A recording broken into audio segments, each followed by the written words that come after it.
അതിനിടെ തിരുവാതിക്കലിൽ ഇരട്ടക്കൊലപാതകത്തിൽ ഒരാൾ കസ്റ്റഡിയിലായെന്ന സൂചനയും വരുന്നുണ്ട്. പ്രതി ഉള്ളിൽ കടന്നത് വീടിന്റെ ജനലിൽ ഹോൾ ഉണ്ടാക്കി വാതിൽ തുറന്നാണ് എന്ന് പോലീസ് പറഞ്ഞു. വീട്ടിനുള്ളിൽ കടന്ന ശേഷം ജനൽ ഗ്ലാസ് കട്ടർ ഉപയോഗിച്ച് വട്ടത്തിൽ മുറിച്ചുവെന്നും കണ്ടെത്തലുണ്ട്. വിശദാംശങ്ങളുമായി ടോബി ജോൺസണും ഒപ്പം നിതിൻ അംബുജനുമുണ്ട്. ആദ്യം നിതിൻ അംബുജനിലേക്കാണ്. മകന്റെ മരണവുമായി ബന്ധപ്പെട്ട ദുരൂഹതയുടെ വിശദാംശങ്ങളാണ് നിതിൻ നൽകാൻ പോകുന്നത്. നിതിൻ, ഇത് എങ്ങനെയാണ്, ഇതിൽ കേരള പോലീസ് നടത്തിയ അന്വേഷണത്തിലെ കണ്ടെത്തൽ എങ്ങനെയായിരുന്നു? CBI അന്വേഷണത്തിലേക്ക് പോകാനുണ്ടായ സാഹചര്യം, ഇതിലൊരു ദുരൂഹത എന്നൊക്കെയുള്ള വാദങ്ങൾ വന്നത് എങ്ങനെയാണ്? അനുജ, 2017 ഇന്നിപ്പോൾ കൊല്ലപ്പെട്ട വ്യവസായിയുടെ മകൻ ഗൗതമിന്റെ മൃതദേഹം കോട്ടയം കാരിതാസ് ആശുപത്രിക്ക് സമീപത്തെ റെയിൽവേ ട്രാക്കിൽ നിന്ന് ലഭിക്കുന്നത്. ആ മൃതദേഹത്തിന് തൊട്ടടുത്ത് തന്നെ അയാൾ സഞ്ചരിച്ച വാഹനമുണ്ടായിരുന്നു. ആ വാഹനം മുഴുവൻ രക്തം നിറഞ്ഞിരിക്കുകയായിരുന്നു. ആദ്യം ഇതൊരു ആത്മഹത്യയാണെന്ന നിഗമനത്തിലാണ് പോലീസ് എത്തിയത്. ഈ പോലീസിന്റെ അന്വേഷണത്തിനെതിരെയാണ് വിജയകുമാർ പിന്നീട് കോടതിയെ സമീപിച്ചത്. പ്രധാനപ്പെട്ട കാര്യം, ഇതിൽ പോലീസിന്റെ കണ്ടെത്തൽ ആത്മഹത്യയാണെന്ന കണ്ടെത്തൽ തുടർന്നാണ് പിന്നീട് കുടുംബം ഹൈക്കോടതിയെ സമീപിച്ചത്. ഹൈക്കോടതിയിൽ പ്രധാനമായും കുടുംബം ഉന്നയിച്ച വാദം, ഒരാൾക്ക് ഒന്നിലധികം മുറിവുകൾ ഉണ്ടാക്കി, കഴുത്തിൽ ഒന്നിലധികം മുറിവുകൾ ഉണ്ടാക്കി അതിനുശേഷം റെയിൽവേ ട്രാക്കിലേക്ക് പോകാൻ സാധിക്കില്ല. അതുകൊണ്ട് തന്നെ ഇതിൽ കൃത്യമായ അന്വേഷണം വേണമെന്നൊരു ആവശ്യമാണ് കുടുംബം മുന്നോട്ട് വെച്ചത്. അങ്ങനെ കുടുംബത്തിന്റെ വാദം പരിഗണിച്ചുകൊണ്ടാണ് പിന്നീട് CBI അന്വേഷണത്തിന് ഉത്തരവിട്ടത്. CBI അന്വേഷണത്തിന് ഏതാണ്ട് 2 മാസം മുന്നെയാണ് ഉത്തരവിട്ടത്. അതിനുവേണ്ടി ഹാജരായത് കുടുംബത്തിന്റെ അഭിഭാഷകനായ അസിഫ് അലിയാണ് ഇപ്പോൾ 24 വ്യക്തമാക്കിയിരിക്കുന്നത്. നേരത്തെ സൂചിപ്പിച്ച പോലെ തന്നെ അസിഫ് അലിയുടെ പ്രധാനപ്പെട്ട കാര്യം ഇപ്രകാരമാണ് പറഞ്ഞിരിക്കുന്നത്. ഇതൊരു കൊലപാതകമാണെന്ന വാദമാണ് പ്രധാനമായും ഉന്നയിച്ചത്. CBI അന്വേഷണത്തിൽ നിന്ന് കോടതി ഉത്തരവിട്ടിരുന്നു. ഈ 2 മാസത്തിന് ശേഷം CBI അന്വേഷണത്തിന് കോടതി ഉത്തരവിട്ട് അന്വേഷണമായി മുന്നോട്ട് പോകുന്ന ഘട്ടത്തിലാണ് ഈ കോട്ടയത്തെ വ്യവസായി ദമ്പതികൾ കൊല്ലപ്പെട്ട നിലയിൽ കണ്ടെത്തിയിരിക്കുന്നത്. സ്വാഭാവികമായിട്ടും ഇതിൽ ദുരൂഹതയുണ്ടോ എന്ന സംശയത്തിലേക്ക് തന്നെയാണ് വിരൽ ചൂണ്ടുന്നത്. അതിന് കൃത്യമായ അന്വേഷണം വേണമെന്ന ഒരു ആവശ്യമാണ് എന്തായാലും ഇപ്പോൾ അസഫ് അലി മുന്നോട്ട് വയ്ക്കുന്നത്. ഇപ്പോഴത്തെ മരണവും അതും തമ്മിൽ ബന്ധമുണ്ടോ എന്ന് തനിക്കറിയില്ല, പക്ഷേ അതിൽ കൃത്യമായ അന്വേഷണം വേണം. അതേസമയം തന്നെ ഈ കുടുംബം ചില ആശങ്കകൾ തന്നോട് പങ്കുവച്ചിരുന്നു. അതേസമയം ഏതെങ്കിലും തരത്തിലുള്ള ശത്രുക്കളുണ്ടോ തുടങ്ങിയ കാര്യങ്ങളൊന്നും തന്നെ അറിയിച്ചിരുന്നില്ല. ഗൗതമിന്റെ മരണത്തിൽ ദുരൂഹതയുണ്ടെന്ന് കോടതിയും കണ്ടെത്തിയിരുന്നു. കാരണം കോടതി നേരത്തെ ഈ കുടുംബം ഉന്നയിച്ച വാദം അംഗീകരിച്ചുകൊണ്ടാണ് പിന്നീട് CBI അന്വേഷണത്തിന് ഉത്തരവിട്ടത്. എന്തായാലും അത് അന്വേഷണത്തിലെ പിഴവാണെന്ന് കോടതി കണ്ടെത്തിയ സാഹചര്യത്തിൽ കൃത്യമായ രീതിയിൽ അന്വേഷണം ഇനി CBI കൊണ്ടേ സാധിക്കുകയുള്ളൂ. അതുകൊണ്ട് തന്നെ CBI അന്വേഷണം മുന്നോട്ട് പോകുമ്പോൾ ഇപ്പോൾ സംഭവിച്ച, അതായത് ഇന്ന് രാവിലെ കോട്ടയത്ത് സംഭവിച്ച ഇരട്ട കൊലപാതകത്തിലും കൃത്യമായ അന്വേഷണം വേണമെന്നൊരു ആവശ്യമാണ് എന്തായാലും അസഫ് അലി മുന്നോട്ട് വയ്ക്കുന്നത്. നേരത്തെ സൂചിപ്പിച്ചു, ഒരു ആത്മഹത്യയാണെന്ന നിഗമനത്തിൽ പോലീസ് എത്തി, പക്ഷേ കുടുംബം അത് നിഷേധിക്കുകയാണ്. അതിൽ കൃത്യമായ ദുരൂഹതയുണ്ട്, മാത്രമല്ല ഒരു കൊലപാതകമാണെന്ന സംശയമാണ് കുടുംബം മുന്നോട്ട് വെച്ചത്.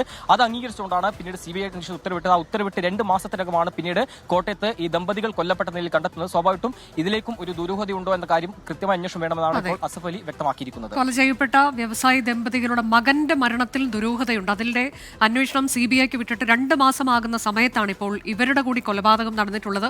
ഇത് രണ്ടും തമ്മിൽ വേണമെങ്കിൽ ബന്ധപ്പെടുത്താവുന്ന സാഹചര്യമുണ്ട്. അതിലേക്ക് കൃത്യമായ അന്വേഷണം പോകണം എന്നതാണ് അഡ്വക്കേറ്റ് അസഫ് അലി ആവശ്യപ്പെടുന്നത്. അതിനിടെയാണ് ഒരാൾ കസ്റ്റഡിയിലായി എന്ന വിവരം വരുന്നത്. Toby Johnson വിശദാംശങ്ങളുമായുണ്ട്. ടോബി, നേരത്തെ നമ്മൾ പറഞ്ഞ ഇതര സംസ്ഥാന തൊഴിലാളിയാണോ കസ്റ്റഡിയിലുള്ളത്? ഇതിപ്പോൾ അകത്തേക്ക് എങ്ങനെ കടന്നു എന്നതിൻ്റെയൊക്കെ വിവരങ്ങൾ വരുമ്പോൾ അത് വളരെ വൈദഗ്ധ്യത്തോടെ തന്നെ ആണ് ഇത്തരം കാര്യങ്ങൾ, ഈ മോഷണം നടത്തിയിട്ടുള്ളത്, അല്ല കൊലപാതകം നടത്തിയിട്ടുള്ളത് എന്നതിന്റെ കാര്യങ്ങളാണ് പുറത്തു വരുന്നത്.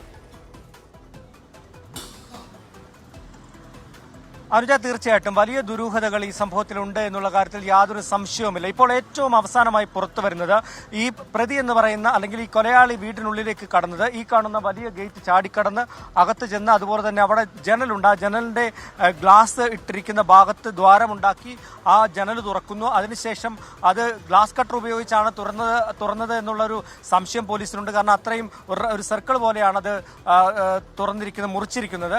അതിനുശേഷം ആ ജനൽ തുറന്ന് അതോടൊപ്പം തന്നെ അടുത്തുള്ള വാതിലും തുറന്നു എന്നുള്ളൊരു സംശയമാണ്. അങ്ങനെയാണ് ഈ പ്രതി ഇവിടേക്ക് കടന്നത് എന്നുള്ളൊരു സംശയമാണ് പ്രാഥമികമായിട്ടുള്ള അന്വേഷണത്തിൽ കണ്ടെത്തിയിരിക്കുന്നത്. അപ്പോൾ കുറച്ചും കൂടി പ്രൊഫഷണൽ ആയിട്ടുള്ള ആളുകളാണോ എന്നൊരു സംശയം പോലീസിനുണ്ട്. എന്തായാലും വിശദമായിട്ടുള്ള അന്വേഷണം നടക്കുന്നുണ്ട്. നിലവിൽ ഒരാൾ കസ്റ്റഡിയിലുണ്ട്. അത് നേരത്തെ പറഞ്ഞതുപോലെ തന്നെ നേരത്തെ ഇവിടെ ജോലി ചെയ്തിരുന്ന അസം സ്വദേശിയായിട്ടുള്ള ഒരു വ്യക്തിയാണ്.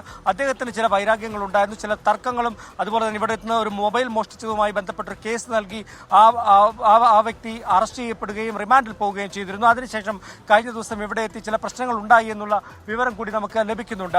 അതോടൊപ്പം തന്നെയാണ് ഇപ്പോൾ ഈ മകന്റെ മരണവുമായി ബന്ധപ്പെട്ടുള്ള സംശയങ്ങൾ കൂടി ഉയർന്നു വരുന്നത്. അതായത് വ്യത്യസ്ത മാനങ്ങൾ ഈ കേസിലേക്ക് വരുന്നു എന്നുള്ളതാണ് ഏറ്റവും പ്രധാനപ്പെട്ട കാര്യം. അങ്ങനെയാണെങ്കിൽ ആ ദുരൂഹത, അന്നത്തെ 2018 ഈ മകൻ മരിച്ചതിൽ വലിയ ദുരൂഹതയുണ്ടെന്ന് പറഞ്ഞിരുന്നതാണ്. അന്ന് മാതാപിതാക്കൾ ഇതുമായി ബന്ധപ്പെട്ട് കോടതിയിൽ പോവുകയും ചെയ്തു. അതിനാണ് CBI അന്വേഷണം പ്രഖ്യാപിച്ചിട്ടുള്ളത്.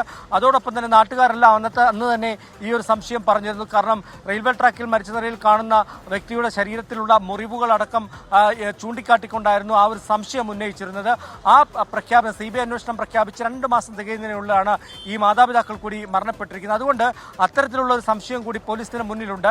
എന്തായാലും വിശദമായിട്ടുള്ള അന്വേഷണത്തിലേക്കാണ് കടക്കുന്നത്. നിലവിൽ ഒരാളുണ്ട്, ആ വ്യക്തിയെ വിശദമായിട്ട് ചോദ്യം ചെയ്തു വരുന്ന ഒരു സാഹചര്യമുണ്ട്. എന്നാൽ അത് കസ്റ്റഡിയിലുണ്ടോ എന്ന് പോലും പോലീസ് ഇപ്പോൾ വ്യക്തമായി പറഞ്ഞിട്ടില്ല. സംശയ നിഴലിൽ ഒരു ജീവനക്കാരനുണ്ട് എന്നൊരു വാക്കാണ് പറഞ്ഞിട്ടുള്ളത്. കൂടുതൽ വിശദമായിട്ടുള്ള അന്വേഷണങ്ങളുണ്ട്. ഇതിനകത്ത് നേരത്തെ ഞാൻ സൂചിപ്പിച്ച പോലെ തന്നെ ഈ വീടിനുള്ളിലേക്ക് കയറിയിരിക്കുന്ന ആ ഒരു രീതി, ഒപ്പം തന്നെ അവിടെ ഉണ്ടായിരുന്ന CCTVയുടെ ഹാർഡ് ഡിസ്ക് അവിടെ നിന്നും കാണുന്നില്ല. അപ്പോൾ ഇതൊക്കെ കരുതിക്കൂട്ടി ചെയ്ത ഒരു കുറ്റകൃത്യമായി തന്നെ വിലയിരുത്തേണ്ടി വരും. ഈ തെളിവുകളും കാര്യങ്ങളും എല്ലാം കാണുമ്പോൾ കൂടുതൽ ആളുകൾ ഇതിന്റെ പിന്നിലുണ്ടോ എന്നതടക്കം പരിശോധിച്ച് വിശദമായിട്ടുള്ള പരിശോധനയിലേക്കാണ് പോലീസ് ഇപ്പോൾ കടന്നിട്ടുള്ളത്. അനുജ, ശരി, തിരുവാതിക്കലിലെ ഇരട്ട കൊലപാതകത്തിലാണ് ഒരാൾ പോലീസ് കസ്റ്റഡിയിലുണ്ട് എന്നതിന്റെ സൂചനകൾ പുറത്തു വരുന്നത്. ഒരു ഇതര സംസ്ഥാന തൊഴിലാളി, അസം സ്വദേശിയാണ്. നേരത്തെ അവരുടെ സ്ഥാപനത്തിൽ ജോലി ചെയ്തിരുന്നയാളാണ്.